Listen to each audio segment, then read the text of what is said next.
And we're back, guys. I'm your host, Good Energy. We are taking a look at the first day of the French Open. We're covering the draw. Remember, guys, this is for entertainment purposes only. Whatever you do is your decision, and that is up to you. We have some good matches. I'm so excited. I live for the slams, and look, I'm going to be covering every match with a free prediction. Some matches I will know 100% the outcome of the match. I can't tell you how I know, but I will know. In some matches, I'm just going to give my expert opinion.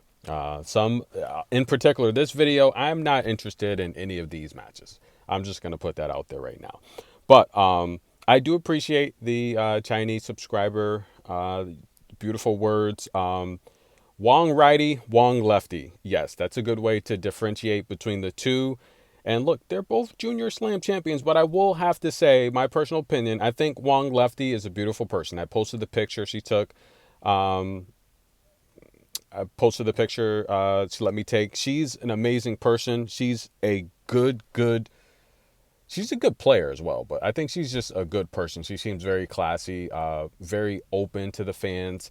I don't know if Wong Righty's a good person. I don't know. Okay. I don't know for sure if she's a good person. I don't think so, but I don't know her.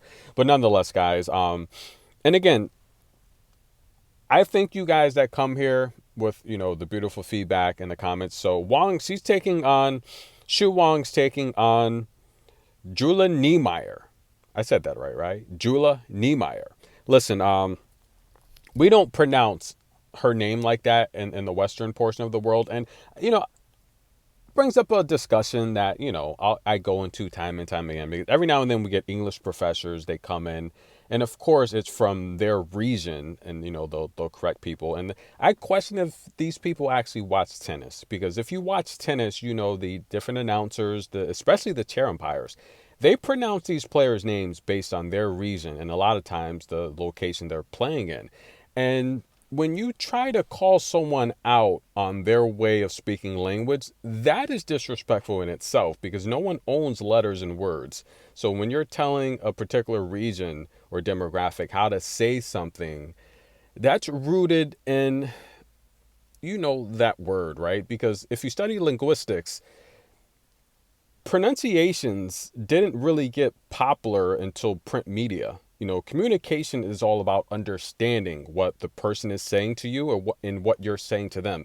That's communication in its true form. That's the origins of effective communication.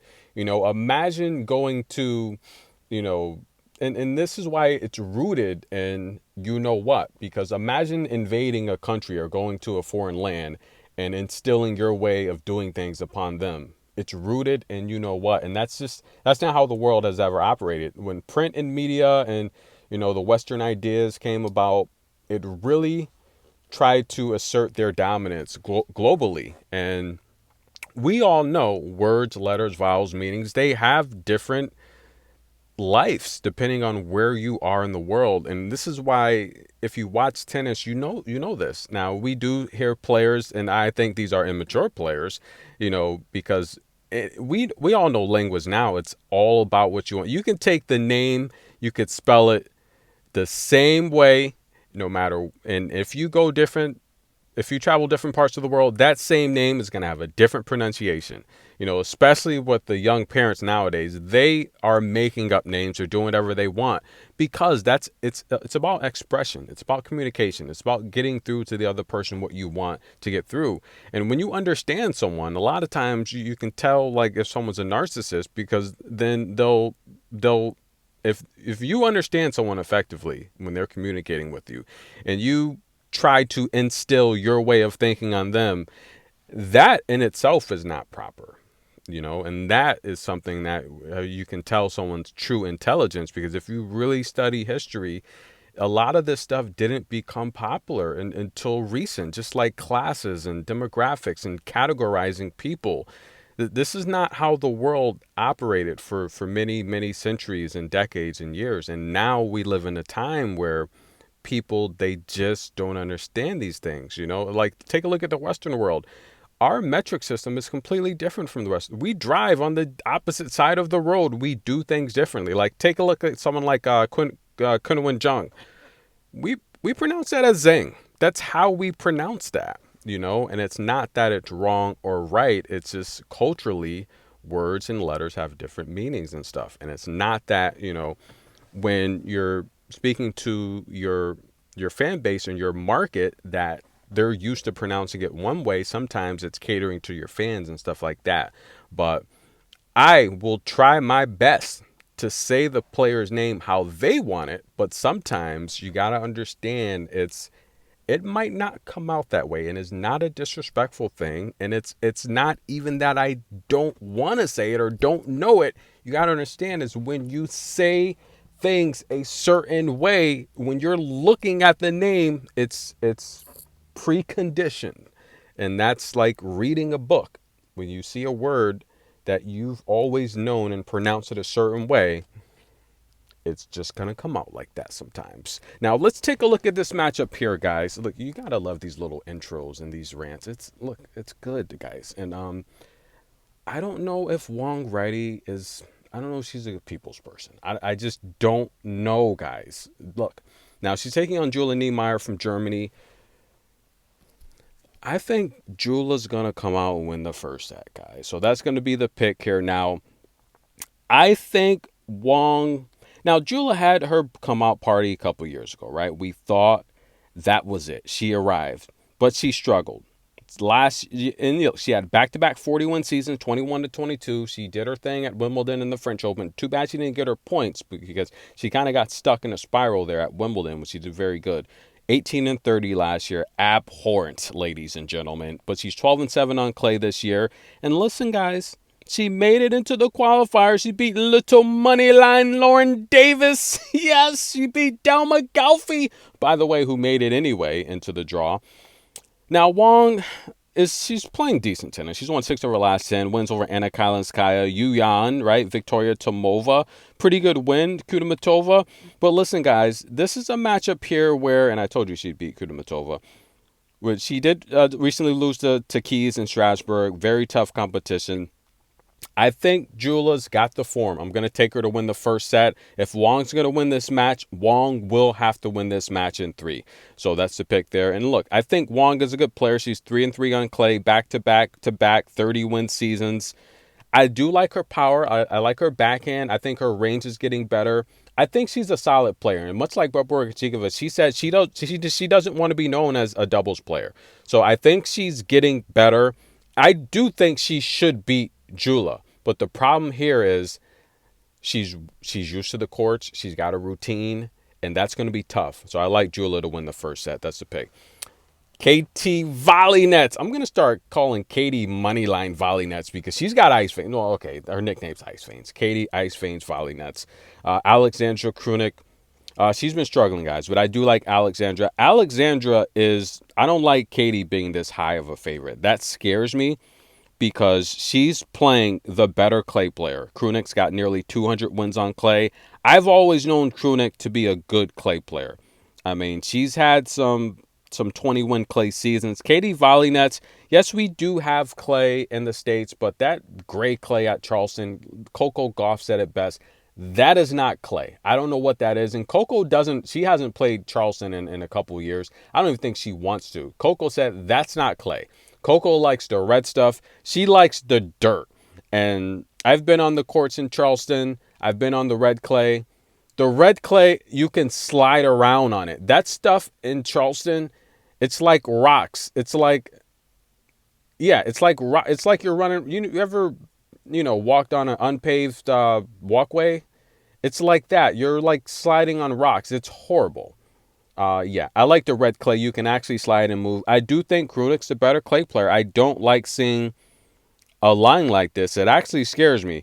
So we're going to take the first set under 9.5. If Katie's the truth, she's going to have to prove it. First set under 9.5. By the way, she is the truth. That's the pick there. That should come in. Who's in IT today? That's Allison Van Upwick, but she's supposed to be facing Tamara, and that is clearly not Tamara. Who's working in IT today? Come on, guys. You got to do better. Martina Trevisan. Yes, that's going to be a good match. Let's talk about that. Now, Martina, I'm a big fan of. She just lost to Bronzetti, who was Bronzetti. I like me some Bronzetti. She is freaking super duper good. But she's taking on Olga Denlovic. Olga, go that way. Alicia Parks in that rocket serve at the U.S. Open. How can you not? How can you forget that? How can you not remember that? Now, Olga, guys, 13-6 on clay. Olga has power. And she's won 3 in a row. She's come through qualifiers. Another match. She took out Astra Sharma, who's got power. Kimberly Burrell. I think both of those players are playing better than Martina. And I just think it's a bad spot. I'm going to go with Olga to win the first set. Even though Parks put up that record-breaking serve against Olga, Olga has power, a lot of power, and she's a pretty good darn clay player. We all know Martina's big time on clay, but I think Olga's going to win this first set. Martina's going to have to keep everything inside the baseline, but the problem is Olga has bombs. And I just see little Martina possibly getting hit off the court, at least in the first set. Prove me wrong, Martina. I'm going to take Olga to win the first set. That's the pick. And there it is. Who's in IT today? Little Tamara taking on Big Allison, the Venus Williams killer. Remember that, guys? I mean, she literally, are we going to say that Allison ended Venus Williams' career? I don't know, because she destroyed her one of those years at the U.S. Open. I don't know which year it was. Was it last year? No, I don't think it was last year. I think Greet Menon beat Venus last year. I don't know. Yeah, because Menon beat Sasha Vickery. And by the way, guys, Sasha Vickery she got a wild card into the French Open, excuse me. And a lot of people don't realize that Sasha played a lot of her tennis in France. So she's used to playing at those French academies. I think she played at Patrick's facility. I could be wrong. I think she played at Patrick's facility in France. I could be wrong. Correct me if I'm wrong.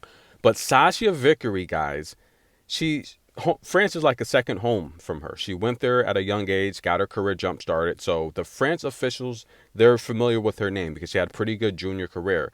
And that's why, when you see her get a wild card and someone like Caroline or, Simona. Now, Simona has done some great things at the French Open, right? She's made the finals there 3 times. She's won one of them. But the problem with that is there's a lot of controversy behind her name, and they don't really want to go making more press stories about her getting wild cards, snubbing other players. It's going to cause stories. I can see why Simona didn't get it. And I can see why Caroline didn't get it. Like, come on, how many wild cards are you going to get? If you're a Hall of Famer, which you are, and you're that great, which you are, go get it in the mud. Give these players that are struggling on tour that need a chance. Like, come on, guys. You're multi-millionaires. Go play. You have the resources. Get a babysitter. You got an amazing husband. I used to love watching him play in fantasy basketball. I had her husband walking double. I thought he got done wrong in the league. He could have played at least a couple more years, but nonetheless, back to the match. I'm getting off topic here. Okay, Tamara and Allison. Now, Allison hasn't really played much, but she's a pretty good clay player. She's primarily a hard player, though, but she's got a big serve. Big racket. Don't really like her moving on clay. Tamara's a clay veteran. We saw Tamara. She got it done. Haley Baptiste. You beat Haley Baptiste, you should be able to take out Allison Van Upwick. She took out Noya Ogulu, and I think she had to come back between Noya, and she beat Paulina Hercog. These are all good players. Baptiste is an amazing variety. I would have loved to see Haley get in. I'm a little bit bummed about that. But Noyo Guyu left down the line. Cannon, it's a rocket. It's tough, but I'm going to take Tamara to win the first set. I think she's playing well. Allison does have power, and power is what scares me when I'm dealing with Tamara because she is undersized. But she's very talented. She's very strong. She does move well on clay. She's a good shot maker. I just question her ability to find that winner when she needs it against stronger opponents. And that extends the rally. And eventually, if you get her too deep behind the baseline, she's going to make a mistake. Allison has the ability to do it. I think it's a dangerous matchup. I would take Allison to win this match if she was in shape and if she was playing more. But, I mean, she does have form. I just think right now, she lost to Robin Montgomery in Madrid. And we just saw, Did Tamara play? Who did Tamara play? Not Tamara. Who did Robin Montgomery lose to recently? I can't think. I'm having a brain freeze. She lost to, I don't know, Leola John, was it? Yeah. So Robin was a 5-1 favorite against Leola John. I'm familiar with both of their games. Okay, Leola, very good on clay. She's from France. She did actually play her tennis in the States. Now she walked away from the game for a bit to pursue, like, I want to say, a career in medicine, like a doctor or something like that. I could be wrong. I think, yeah, I want to say a doctor. And she decided that Dr. John, maybe not a doctor, but she decided to pursue a career in business, of some sort of career, right? And she decided, look, the game needs me. Tennis kept calling her. So she came back, put up a 50-win season. And I think Leola's amazing. I think Robin is a top teen prospect you want to watch out for in the next couple of years. And I think this is the year where she finally settles inside the top 100 and slowly starts working her way to the top. So watch out for Robin, but she should have never been a 5-1 favorite. This is a spot where I think Tamara's overvalued. I really do.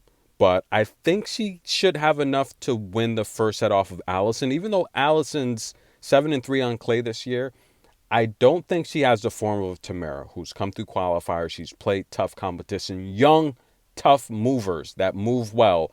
The difference, though, I will say Allison does have more power than Baptiste. She has, who else did Tamara beat? She beat Haley Baptiste. She went 3 sets with someone else. I can't remember. Noya Gulu. Overall, I'd say she probably has more consistent power than Noya Oguyu, but I think Noya's left down the line. It's tough to deal with because it's coming from the opposite side. And Hercog's pretty powerful too. I'd say Hercog's power is equivalent to Allison, which is why I'm going to lean towards Tamara to win the first set. So that's the pick there. What do we have? Tamara first set money line. We have Olga first set money line. And we have Katie Volynets. I think that first set's going to go under 9.5. And we're going to take Jula to win the first set.